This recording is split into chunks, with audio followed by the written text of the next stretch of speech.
Everyone is scared of something, but is there something that everyone is scared of? What is the scariest thing possible?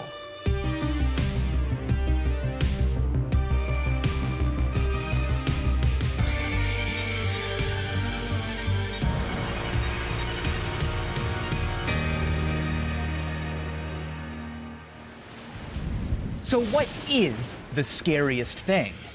Is it thunder? Shadows?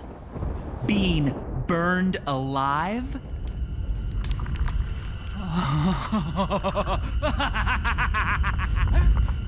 No. It's also not heights or needles, snakes, spiders, sharks. Those things can be scary to some, sure, but not to all. So here's what I mean by scariest. I want a thing, an object, an action, an idea that at my disposal would be guaranteed to elicit fear and panic in anyone who might happen to walk into this room right now, regardless of how old they were, their cultural background, their abilities, or even their neurology. An adventure towards this ultimate terrible thing must necessarily focus on the womb. No, not the kind you came from, but the womb in which fear itself gestates. The mind. To find the scariest thing, we must understand how fears are born.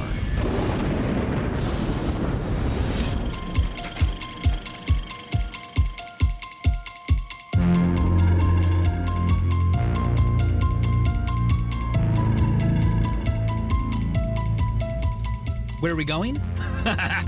Don't worry about it. Only two things matter. One, I've got plenty of gas, so what could go wrong?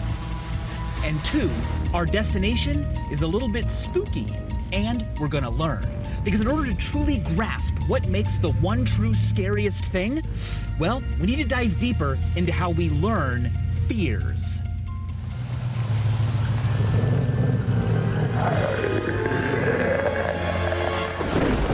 To start out, I commissioned a fear conditioning demonstration on me.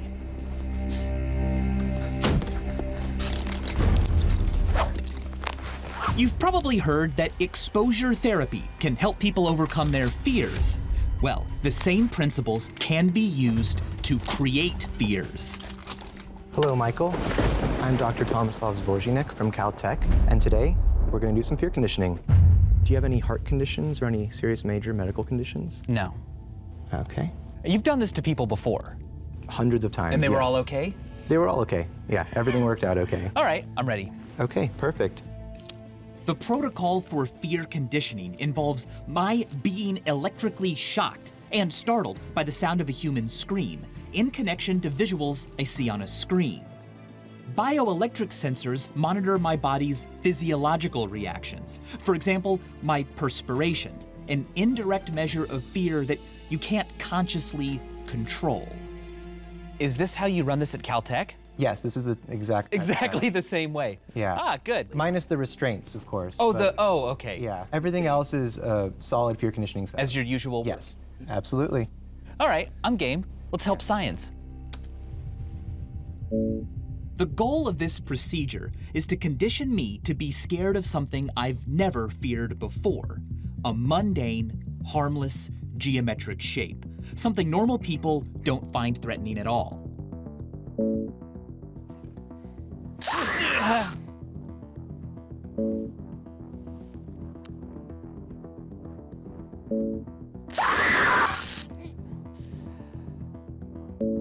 little bit more scared of the square right now. A clear pattern emerges. My senses are being assaulted only when the purple square is on screen. But am I actually being conditioned to fear a purple square?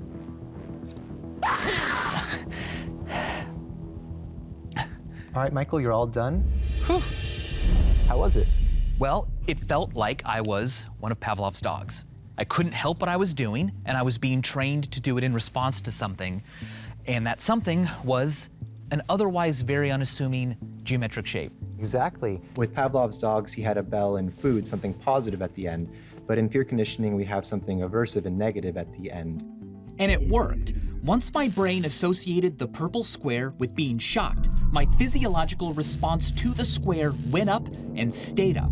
The mere appearance of a simple geometric shape made me scared enough to break a sweat. The results show that you physiologically really ramped up to that purple square specifically. You quickly learned to be afraid on a physical level. You showed fear. I came in here today, normal old Michael, but I'm leaving as a brand new Michael who is afraid of purple squares. The human brain can learn to be afraid of almost anything. To better understand how this works, we need to look at what's going on neurologically.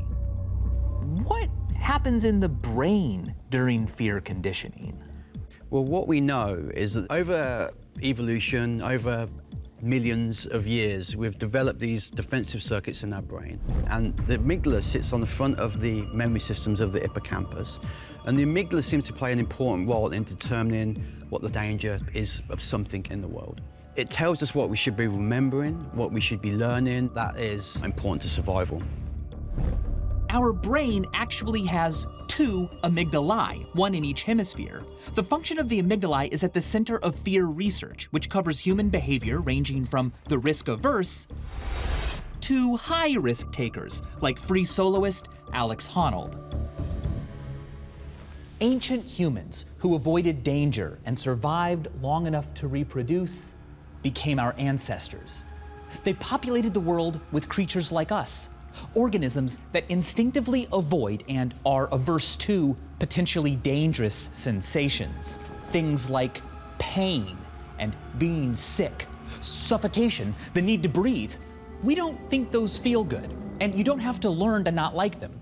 Even a newborn is distressed by them, which makes them innate aversions. Fear is the anticipation of these innate aversions. When the purple square was paired with electric shocks, my amygdala quickly made that association and began consciously and unconsciously arousing fear in me whenever I saw it.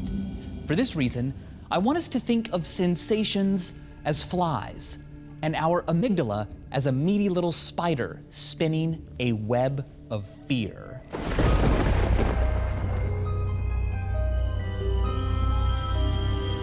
The web is pre-stocked with our innate aversions.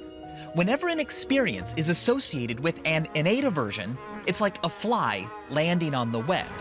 This alerts the amygdala spider, which weaves a powerful connection between that experience and the innate aversion it's associated with.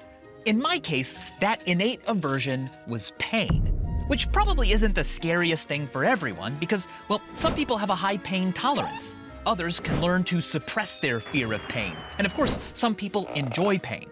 But the point is, now that new experience will stay trapped in your web of fear, a new member of the library of things that scare you.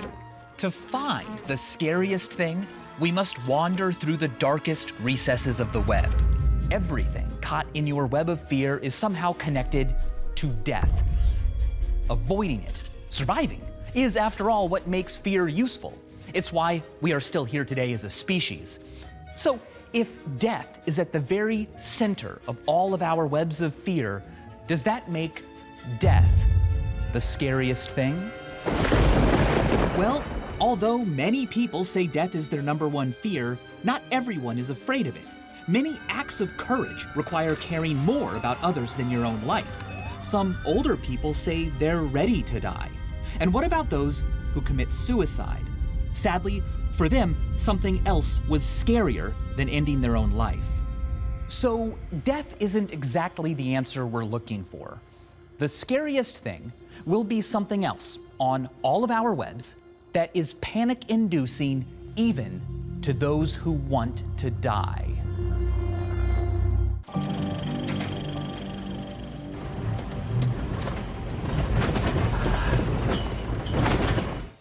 Dang nabbit, wouldn't you know it? I've run out of gas. Guess I'm just gonna have to walk down this desolate, foreboding road in search of a gas station. Luckily, this is just a movie. My rational mind knows that I'm safe, and it will use that to inhibit my amygdala's fear response. Well, what a great way to make a horror film scarier, right? Take away one of the rational mind's shields, and the amygdala's fear response won't be as inhibited. What we're about to see really could happen, and perhaps will. Of course, we don't just learn fears from firsthand experiences. Throughout our history, we have used images and words to teach fears to one another, to prepare the next generation for various dangers. These high school boys and girls are having a hop at the local soda fountain, innocent of a new and deadly menace lurking behind closed doors. Marijuana, the burning weed with its roots in hell. Why do humans have to tell stories to share fears from generation to generation and person to person? Language is virtual reality. So when you tell someone a story, you're not just describing, a crocodile, for example. The language in the story has a kind of emotional impact on the listener. So when I tell you some scary story about crocodiles, the amygdala is being activated by the words and the scenarios, allowing the imagination to sort of play with these ideas and scenarios. So you're concocting imagery. So it has a double whammy, and you're getting a very good sense that you should stay away from this kind of thing in the future. As a species, we're very dependent and vulnerable compared to other animals. We don't have sharp teeth and, big claws, and we're not very fast. It takes us years and years to be self-sufficient. So what's happening during those years of development is that we're getting all this information about the environment through stories. And part of that is to know what to be afraid of and what to not be afraid of. Hello! Hey, hello! Ooh, okay, being alone is kind of scary, right? Oh, but you know what? I'm actually not alone. I am always connected. No reception, of course. I mean, what is this, a horror movie? Yes, it is. And you know what? I'm actually getting a little bit scared right now. A new fear, by the way, has developed in just the last few decades. You see, a while ago, no one had a cell phone. No one was ever connected through the internet constantly. But now, many of us, most of us are. And so that's the new normal. And what's abnormal now is not being connected, not having your phone. Psychologists give that fear a name. It's a real thing that's being studied, and it's called nomophobia. Anyway, the point is, the scariest thing possible, what could it be? Well, an important ingredient might be our innate aversion to isolation. Why are we afraid of being alone? Human beings are social animals. We need each other to survive. So if we're alone, it lessens our chances of survival. And there's been a lot of research now that shows that when people isolate socially, it actually leads to things like increased heart problems, increased cancer risks, physical issues, mortality. It is very much directly tied to the sense of survival and avoidance of death. What I find interesting about isolation is I think it helps us capture a lot of tertiary and beyond fears that don't seem to be directly connected to death, but are in a way through isolation. For instance, the fear of public speaking. Yes, well, that taps into your fear of rejection. And when you feel like people don't like you, you feel alone. And so putting yourself out there, having that possible fear of rejection when you're speaking in public and not knowing how people are going to perceive you, that's very scary for a lot of people. Which doesn't necessarily mean that you will directly die. However, it connects to our innate aversion to isolation, which through evolution we have learned is a bad thing that can lead to death. And so we're afraid of it, avoid it. Absolutely. In the very first episode of Mindfield, I spent 72 hours in an isolation chamber. For 3 days, I had no contact with the outside world. I had no clock or window, and the lights never went out. The scariest part, though, wasn't being alone. I could handle that. The worst part was being separated from the natural cycles of the earth I was so accustomed to. Night and day, time. The disorientation and helplessness caused by that made me distressed and may have been a reason why, while in the room, all of my dreams also took place in the same room. I soon became unable to tell the difference between when I was dreaming and when I was awake. I was terrified, Extreme isolation like that is not normal or healthy, but we all respond differently. There are people who love living by themselves in the middle of nowhere, and with sufficient forewarning of the effects, I think I could have handled it better. So just being all alone probably isn't the scariest thing. So then, what is? Oh, you know what would make this scarier? Perfect.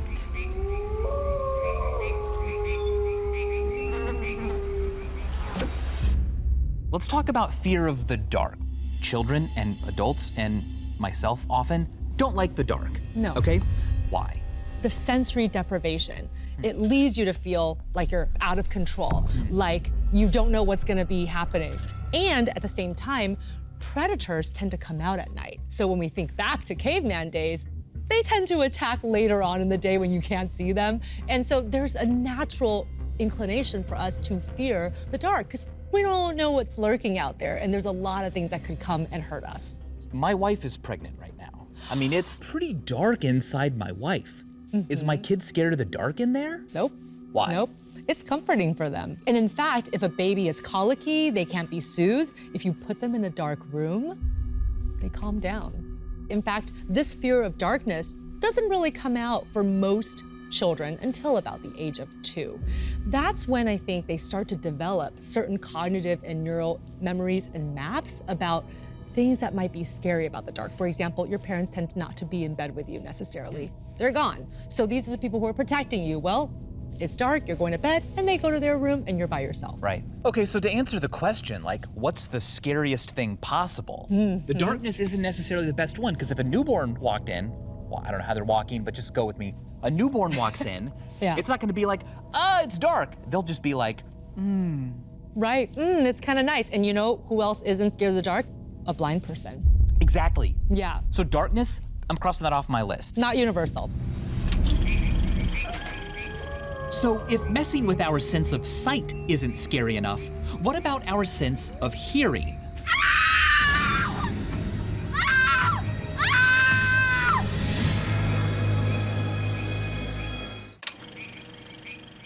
Okay, I'm pretty scared right now, but I could be more scared.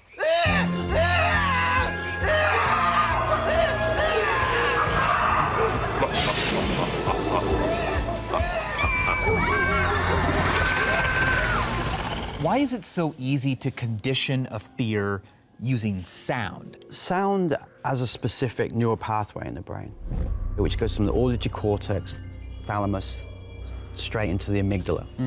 Now, the funny thing about sound is our visual system allows us to see a threat and prepare for it, but sounds don't.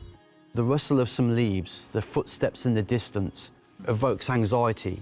It evokes a situation in which we don't know how to respond because we've not seen the threat yet. We don't know what it is. Much less information. Yes. Sound is a very immediate processing within the brain. So a loud sound creates a startle for anybody immediately.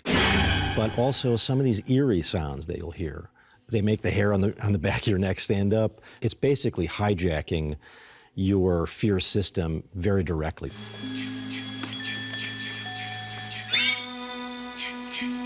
The first time I heard the ch from the Friday the 13th movies, that stuck with me forever.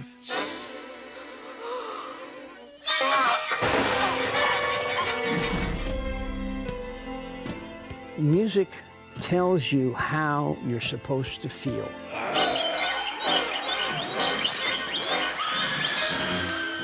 And I believe that we are hardwired to respond to music. In dramatic musical writing, you can use all kinds of different devices to create fear.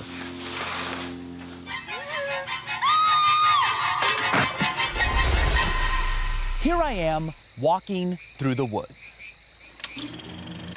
And here I am walking through the woods with scary music. But if one note is scary, two notes can be even scarier. especially if they're dissonant. There are certain intervals, two notes that are clashing with each other, that universally bother people. They put you in a kind of, almost like a fight or flight situation. Musical intervals that fall outside of conventional harmonies may trigger our innate aversion to things that are different or abnormal. This interval, known as the Devil's Tritone, is so dissonant that composers purposefully use it to make listeners uncomfortable, from TV themes like The Twilight Zone to hard rock like the start of Jimi Hendrix's Purple Haze. But music doesn't always have to start out scary. The right context can make even the happiest song absolutely terrifying.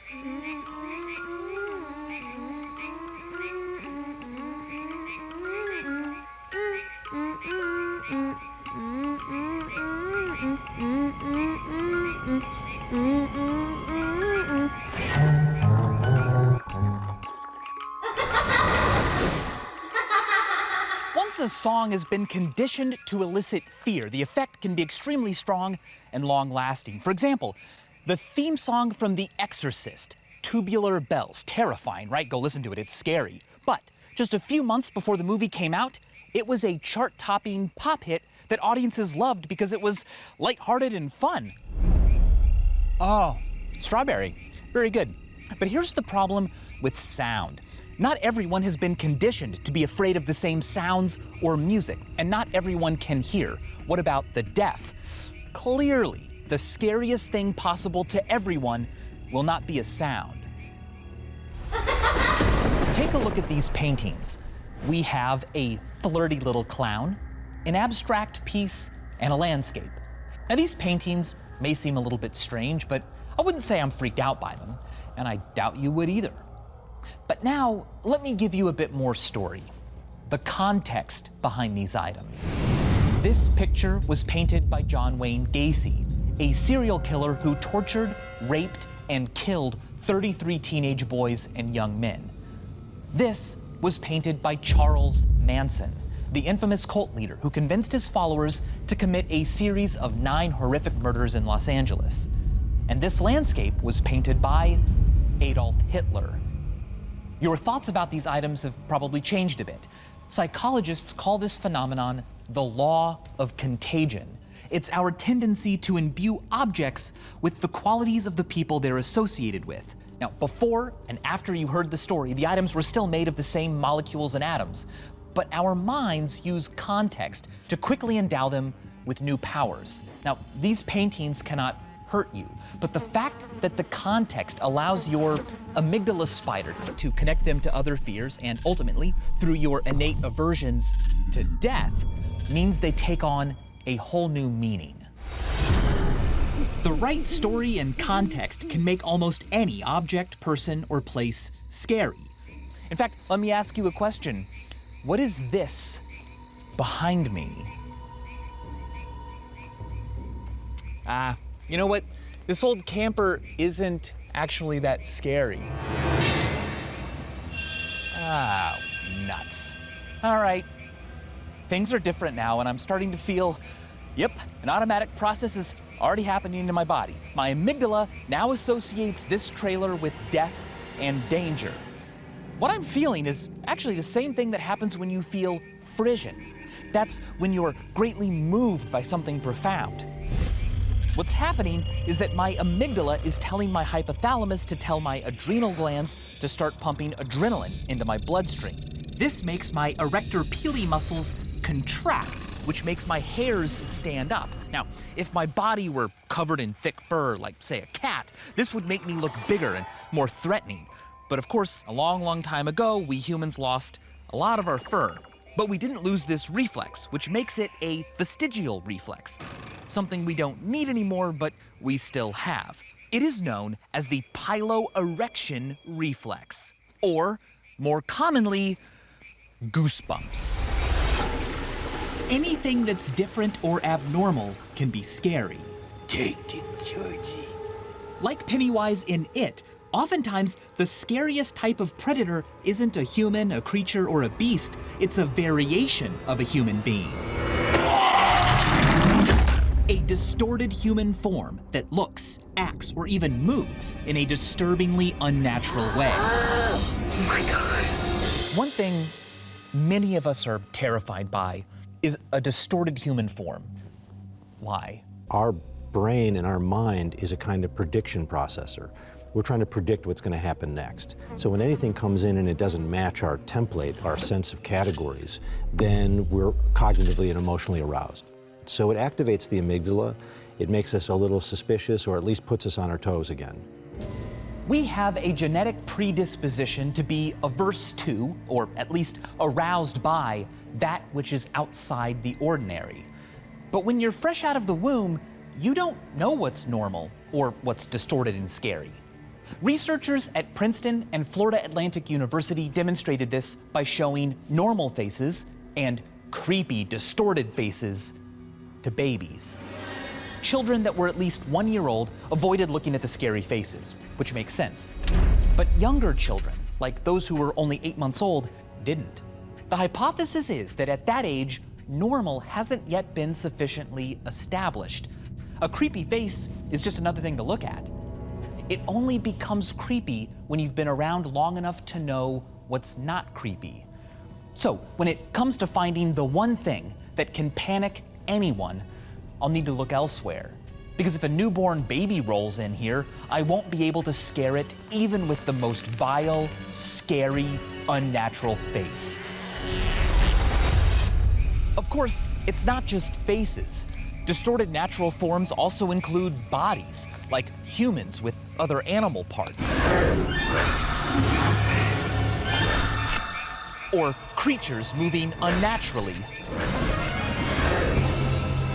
Oh my. Oh my. Whew. Oh my indeed. Wow. You know what's going on here? This is the third origin.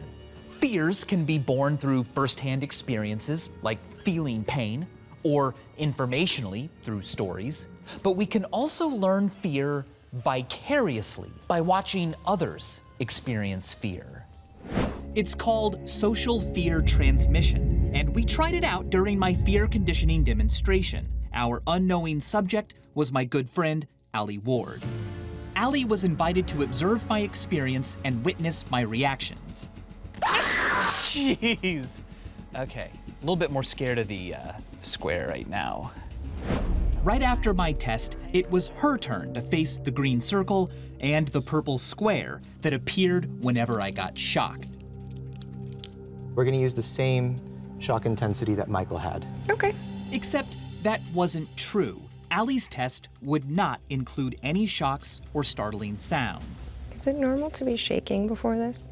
I mean, yeah, it's an anxiety-provoking task. Are you feeling okay about doing it? Mm-hmm. Sure. Okay, all right. Would Allie be afraid of the purple square just from observing my fear of it? You ready, Allie? Mm-hmm. All righty, here we go.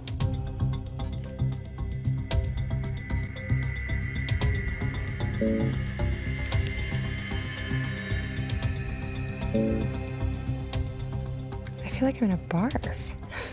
Allie already seems scared. But is she just afraid in general, or is she more afraid of the purple square? Which shape is making her sweat the most?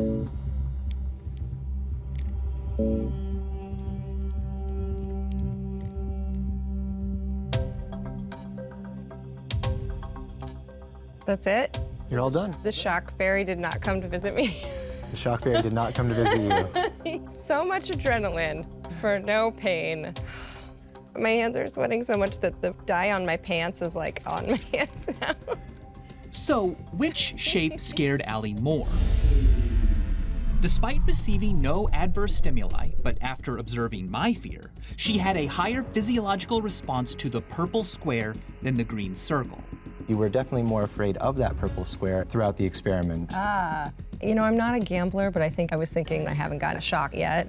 It's coming. People are always saying that they learn from me, but it's usually, math or science or facts in general. you learned fear.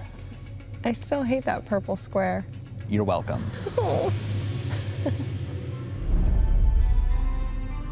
Let's organize what we've learned so far. Fear is a feeling that we learn to have in response to things our amygdala figures we would do best to avoid, because in one way or another, they could lead to our demise. Strands of fear silk have connected them in some way to possible death. Now, from talking with experts, in my estimation, there are 8 unique innate aversions selected to engender panic in us by evolution over millions of years. They come pre-learned in our DNA and include pain, isolation, the unknown or abnormal, disease, sudden movement, suffocation, falling, and incapacitation. These form the inner ring of the web of fear. All our fears, from rats to radiation, are based on connections made by our amygdalae to death through one or more of these innate aversions. When it comes to learned fears, there may be no limit to the number we can acquire. As long as your amygdala keeps spinning its threads, the web can extend forever. But here's what's even cooler. When our learned fears are combined just right, they can be scarier than the sum of their parts. Researchers have found that if you've been conditioned to fear 2 separate stimuli, say a purple square and a green circle, seeing them suddenly together makes you expect a worse outcome than seeing either stimulus individually. Horror filmmakers take advantage of this phenomenon by employing a technique called category jamming, mashing several categories of fears together to create the scariest villains possible. There's people like Freddy Krueger, where you've got many things that indicate death and fear, like, you know, the mottled flesh of the skin, the burn. He's a ghost. His hands are blades of some kind. So you're weaving together a number of very fearful associations that most people have. And his criminal past. Right, all that together, exactly. If you look at sort of the Alien franchise, you'll see that the face hugger that grabs onto your face is a beautiful hybrid of a spider and a snake. Those are 2 things that are universally feared, and so this is a kind of category jamming. It doesn't fit in our categories. The designers have basically put them together, so the fear is amplified tremendously. Another example could be just taking something that ordinarily would never be here and putting it there. If you put snakes on a plane, you've got something most people are afraid of, snakes. You've got flying, which people are afraid of. You've also got strange domain crossing. Why would snakes be on a plane? That doesn't make sense, and that's unsettling in and of itself. So you're weaving together a number of very fearful associations that most people have, and that's uniquely disturbing, I think. So maybe extreme category jamming, combining every innate aversion and conditioned fear, could be the scariest thing. It would certainly be likely to catch anyone in a web of fear. Let's try it out. Now, conveniently, I'm already in a graveyard. So we already have the fear of death, decay, it's dark, I'm alone. Let's add in some scary sounds. A distorted human form, sudden movement, a mortal threat, gore, story and context,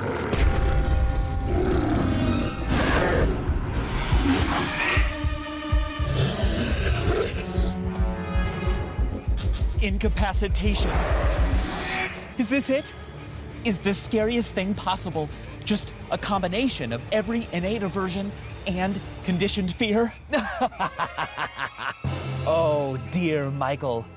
Conditioned fears know no bounds. So the scariest thing is that the human mind can be made afraid of anything.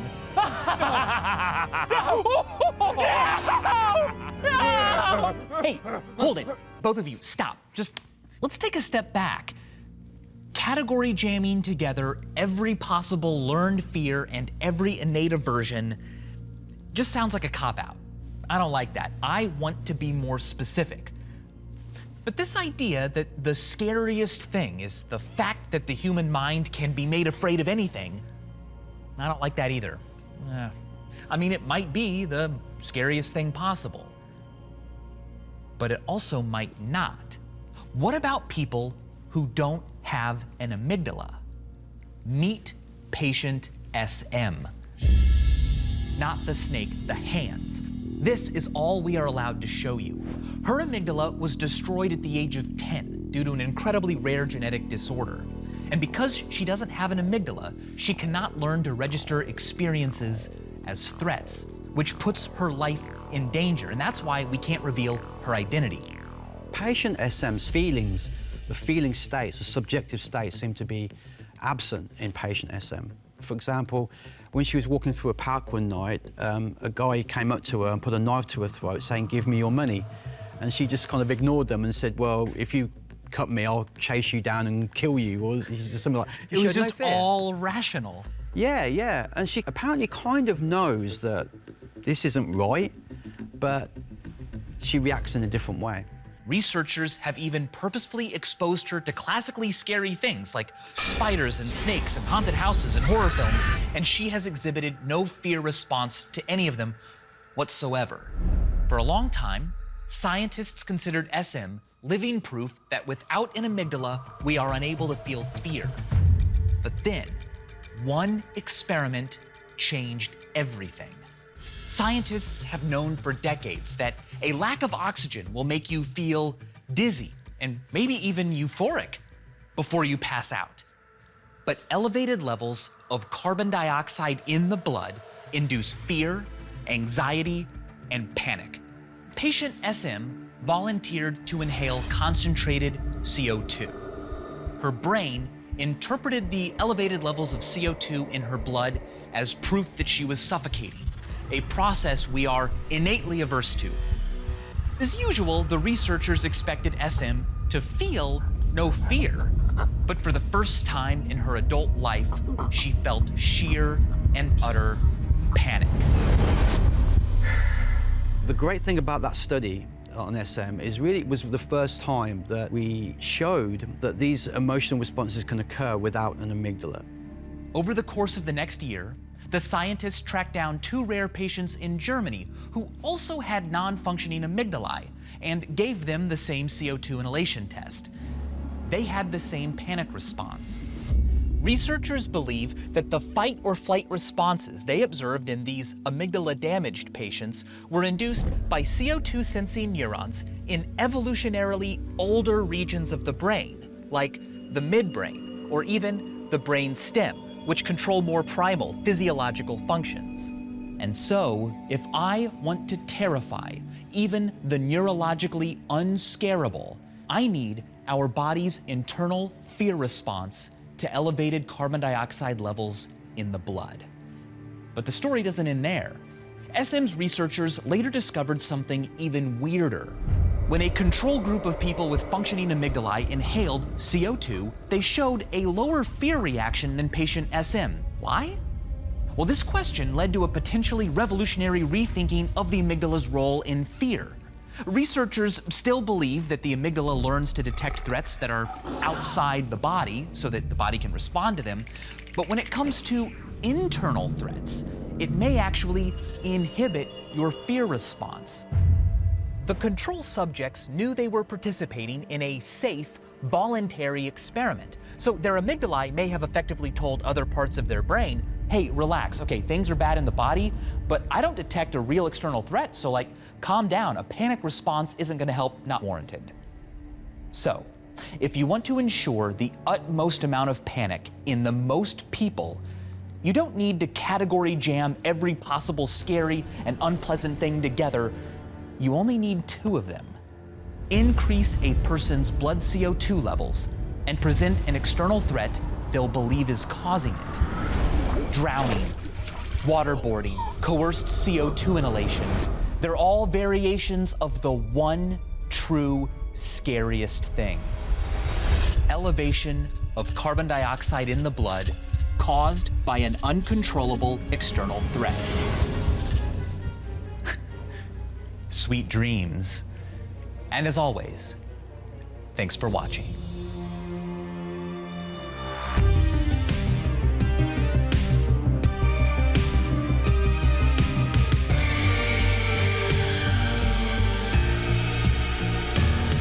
Every single episode of Minefield ever made is free to view right now on YouTube. Click here to watch the latest season of Minefield, and click down here to watch other fantastic YouTube originals all about learning. And as always, thanks for watching.